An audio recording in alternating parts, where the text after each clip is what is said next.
உபச்சார விழாவிற்கு வருகை புரிந்திருக்கும் வட்டார கல்வி அலுவலர் மற்றும் ஆசிரியர்கள், மாணவர்கள், பிடிஏ தலைவர் அனைவருக்கும் வணக்கம்.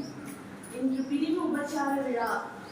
இந்த பிரிவு உபச்சார விழாவில் நாங்கள் சந்தோஷப்படுறத விட ஆசிரியரா நீங்கள் இன்னும் 5 இல்லை 10 வருஷம் கழிச்சு மிஸ் நான் இந்த விஷயத்துல நான் சாதிச்சுட்டேன், நான் இந்த இடத்துல இருக்கிறேன் அப்படின்னு நீங்கள் திருப்பி வந்து ஒரு சக்ஸஸ் மீட்டோ இல்லை திருப்பி நீங்கள் மாணவர்கள் சேர்ந்து ஒரு விழா எடுக்கும் பொழுது அப்போதான் நாங்கள் இன்னும் சந்தோஷப்படுவோம் அப்படின்னு நினைக்கிறோம்.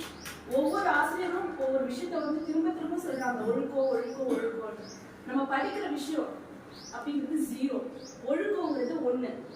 அந்த 1க்கு முன்னாடி போயிடணும். அந்த 0 நினைச்சா அதுக்கு வேல்யூ இருக்கா? இல்ல.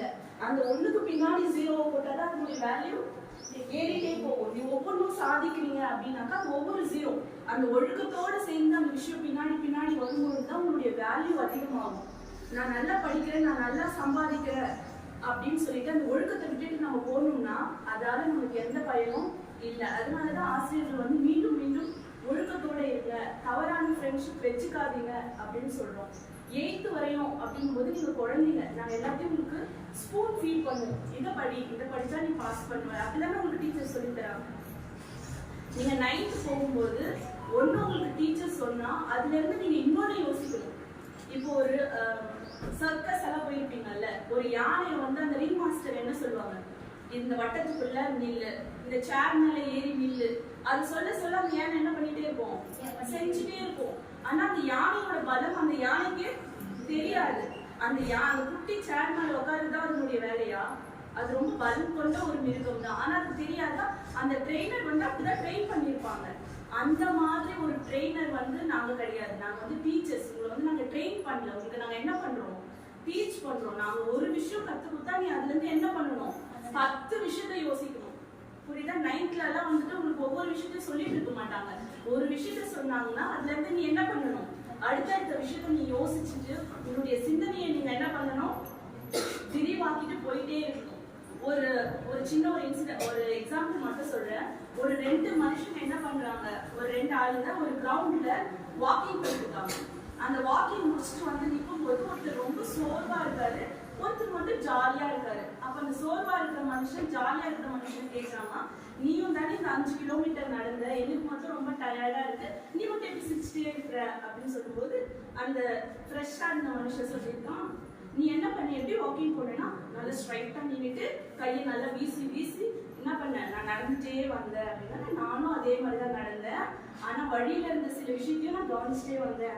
அங்க ஒரு அழகா ஒரு பூ பூத்துருந்தது, அந்த பூவை நான் பார்த்தேன். 2 குட்டி பசங்க விளையாடிட்டு இருந்தாங்க, அதையும் பார்த்து ரசிச்சுட்டு வந்தேன்.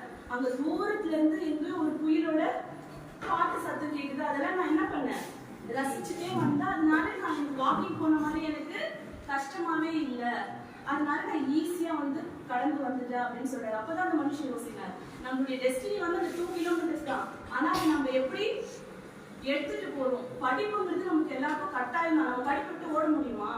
ஓட முடியாது. அந்த படிப்புன்ற விஷயத்தையே நம்ம எவ்வளோ அழகா ஒவ்வொரு விஷயத்தையும் நம்ம டெய்லி காலையில ஸ்கூலுக்கு வரும்போது நீ புதுசா ஒரு விஷயத்த என்ன பண்ண போறோம், கத்துக்க போறோம் அப்படின்னு நீங்க சந்தோஷமா வந்தீங்கன்னா அந்த நாள் உங்களுக்கு எப்படி இருக்கும், சந்தோஷமா இருக்கும்.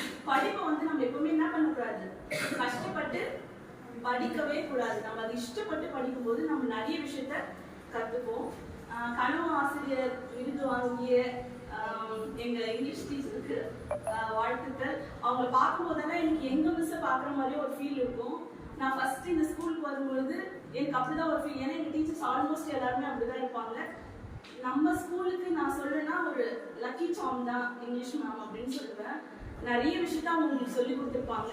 அந்த grammar part, English apart from English கூட அவங்க நிறைய அட்வைசஸ் எல்லாத்தையும் மனசுல என்ன பண்ணுங்க, அப்படியே வச்சுக்கோங்க. அடுத்த இயரும் உங்களுக்கு டவுட்டிங் மேம் வந்து கேட்டீங்கன்னா கண்டிப்பா உங்களுக்கு சொல்லி தரதுக்கு ரெடியா இருப்பாங்க. நிறைய விஷயத்த கத்துக்கோங்க. புதுசான விஷயத்த தேடுங்க. ஆனா தேவையில்லாத விஷயத்த தேடி போகாதீங்க. ஒழுக்கம் அப்படிங்கறத ஞாபகம் வச்சுக்கோங்க. நன்றி.